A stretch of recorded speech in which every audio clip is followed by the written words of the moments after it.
If I was in a pub arguing with you about the all-time great hot hatches, it's hardly likely that the name Alfa Romeo would come up.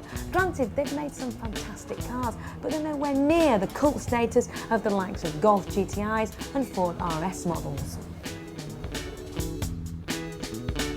But the people in the know are saying that the latest Alfa, the 147, is destined for great things in the hot hatch world, following in the footsteps of the current hot hatch king, the Citroën Saxo. Now that's a tall order, if ever there was one. Over the last few years, Alfa have managed to get rid of that build quality that was best suited to a Hong Kong Christmas cracker, and electrics that could have had their own wiring from hell series. Now they've got the quality and reliability of the best of Europe, yet they still remain an individual and passionate car.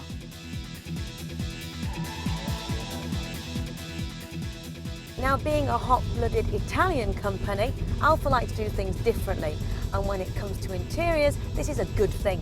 Style is the key word here. Looking more like a plain cockpit than a car interior, Alfa have really gone to town to make this car feel special. Compare this to a Golf or a Seat, and, well, there's no comparison.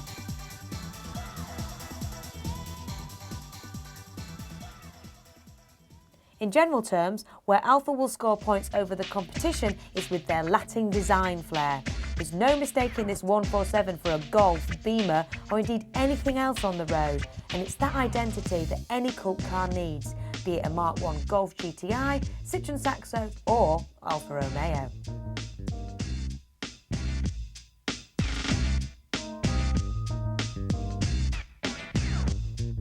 Now, the problem with most of today's hot hatches is that they're much bigger and heavier than the steeds of old, and this Alfa is no exception. It feels like you're driving a much larger car than you actually are. That's not saying that the ride is bad, because it actually feels quite sporty.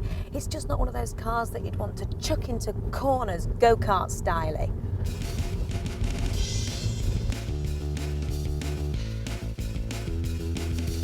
If the ride is a little subtle for your taste, you'll love playing with the gears on this car, as it's fitted with cellar speed.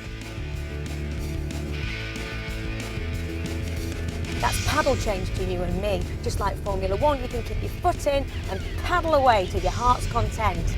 Tonight, Matthew, I'm going to be Michael Schumacher!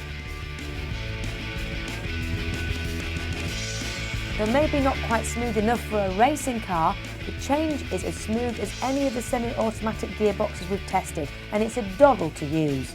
Press right to change up and left to change down, or you can use the floor-mounted gear stick if you're feeling sensible. The 2-litre engine in the cellar speed pulls really well once it's up and revving, and the all-important 0 to 60 time is a mild 9.3 seconds. But that's still quicker than a Saxo VTR and the Golf GTI 2-litre. Bellissimo! Handling and performance aside, one thing that Alfa get right every time over their rivals is the engine note. The 1.6 we've been driving around sounds brilliant, and when you rev this 2-litre hard, absolute perfection. No need for any big bore exhaust conversions here.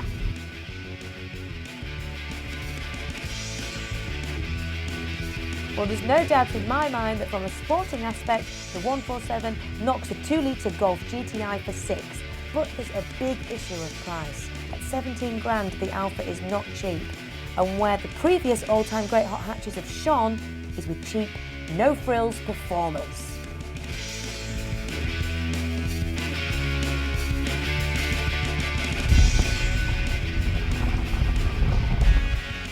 So, maybe the Alfa 147 is a little bit too grown up and luxurious for the top 10 of pocket rockets, but as an individual passionate car, it's fantastic. And for all of you who think that Alfa have got the wrong image to be in the boy racer market, well, if Citroën can do it, I don't think Alfa will have much bother.